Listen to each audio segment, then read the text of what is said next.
அஸ்ஸலாமு அலைக்கும். பிஸ்மில்லா. வாங்க, இன்றைக்கி வந்து நான் ஸ்பேகட்டி செய்ய போகிறேன் பிள்ளைங்களுக்கு. இங்கே பாருங்க, ஸ்பேகட்டியை வந்து முக்கால் பதத்துக்கு அவிச்சு வச்சுருக்கிறேன். அப்புறம் அதுக்கு தேவையான பொருள் வந்து கொஞ்சம் வெங்காயம் நறுக்கி வச்சுருக்கேன், தக்காளி, இது வந்து மேகின்னுவாங்க, மேஜி, இது வந்து மசாலா. இதை பாருங்க, இது மாதிரி நம்ம இந்தியாவிலையும் இப்போ கிடைக்கும். இது மாதிரி கிடச்சின்னா வாங்கிக்கோங்க. இதில் வந்து உப்பு கம்மியாக சேர்க்கணும். இந்த மேஜி தான் சரிக்கு சமமாக போடணும். அப்புறம் வந்து இது வந்து இது சோசேஜு, சிக்கன் சோசேஜு இது வந்து. அப்புறம் இங்கே வந்து இங்கே பாருங்கள், இஞ்சி பூண்டு மிளகு, அப்புறம் வந்து வரமிளகா போட்டு பொடி பண்ணி வச்சுருக்குறேங்க. அப்புறம் இது வந்து கலருக்கு டொமேட்டோ சாஸ் இல்லை, டொமேட்டோ பேஸ்ட்டு. இது நான் 2 போடுறேன், ஏன்னா 3 ஸ்பெகட்டி போடுறதுனால 2 வேணும், பசங்களுக்கு ரெட் கலராக இருக்கணுன்றதுக்காக. அப்புறம் இங்கே வந்து நான் சிக்கன் ஃப்ரை பண்ணிக்கிட்டு இருக்கிறேன். இப்போ தான் இதுக்கு இங்கே பாத்திரம் அடுப்பில் வச்சுருக்கேன். நான் இப்போ 1 by 1 இப்போ நான் இதை ஃப்ரை பண்ணதை சிக்கனை இதில் மாற்றி விட போகிறேன். கொஞ்சம் சிக்கன் வந்து ரொம்ப ரெட்டாக ஆகக்கூடாது, சிகப்பாக ஆகக்கூடாது. இப்படி கொஞ்சம் அந்த சிக்கனில் இருக்கிற தண்ணியெல்லாம் போனால் நீங்கள் அப்படியே என்ன பண்ணுங்கள், இந்த பாத்திரத்தில் மாற்றுங்க.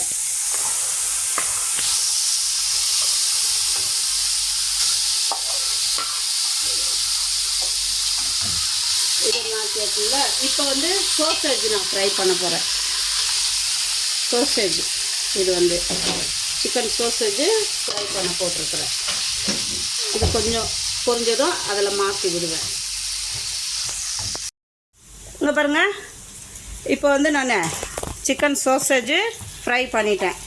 இதையும் நான் வந்து அப்படியே பாத்திரத்தில் மாற்றுறேன். பாருங்க, இந்த பாத்திரத்துலேயே அதில் சிக்கன் ஃப்ரை பண்ணி போட்டிருக்கிறேன் ஆல்ரெடி. இப்போ சோசேஜு ஃப்ரை பண்ணி போட்டுட்டேன்.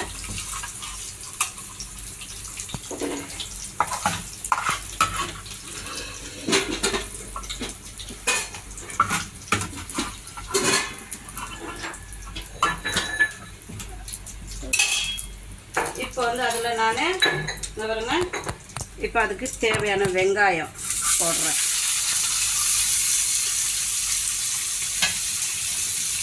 வெங்காயம் வந்து கண்ணாடி பதம் இருந்தால் போதும், ரொம்ப சிவப்பு ஆக வேண்டாம், கண்ணாடி பதம் இருந்தாவே போதும். இதை வதக்கிட்டு இங்கே பாருங்கள், இப்போ வெங்காயம் வந்து கண்ணாடி பதத்துக்கு வந்துடுச்சு.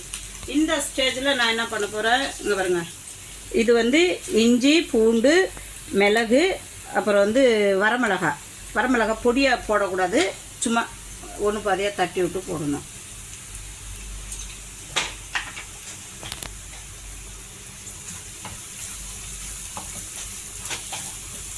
இது போட்ட கையோட இப்போ இது கூட இங்கே பாருங்க, தக்காளி நான் ஆட் பண்ணுறேன். தக்காளி கனிஞ்சு வரணும். அப்போ அது கூட நான் வந்து மேகி எடுத்து வச்சுருந்தேன்ல, மேஜி, அதை நான் 4 இதில் போடுறேன். இப்போ இதெல்லாம் வதங்கி வரணும்.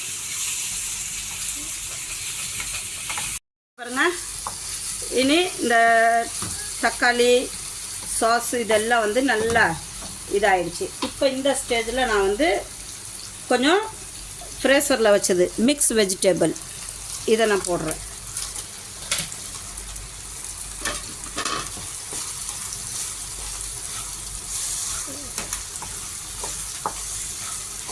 இது ஒரு 2 நிமிஷம் வேகணும்.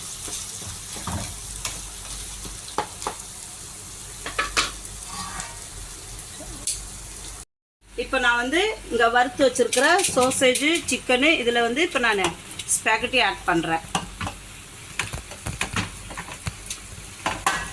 பிஸ்மில்லா. இப்போ இதை போட்ட பிற்பாடு இங்கே பாருங்க, இப்போ இதை எடுத்து நான் மிக்ஸ் பண்ண போகிறேன்.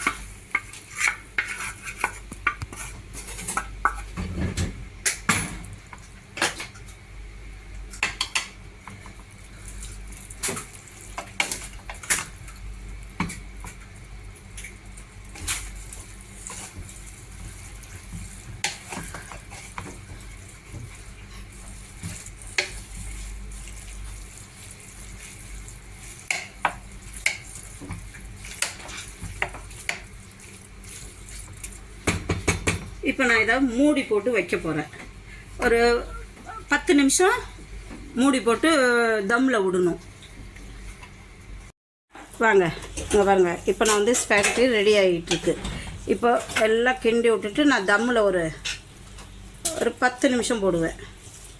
தம்மில் 10 நிமிஷம் போட்டோம்னா நமக்கு அந்த டொமேட்டோ பேஸ்ட்டெலாம் அந்த இதில் சாறு வந்து உப்பு சேரும், அதுக்கு வேண்டி தான். சரிங்களா?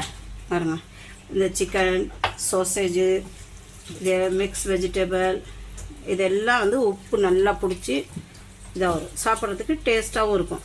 இது எண்ணெய்லாம் ரொம்ப போடக்கூடாது. எண்ணெய் போட்டால் பசங்க சாப்பிட மாட்டாங்க. கம்மியாக போடணும் எண்ணெய். இப்போ நான் தம்முக்கு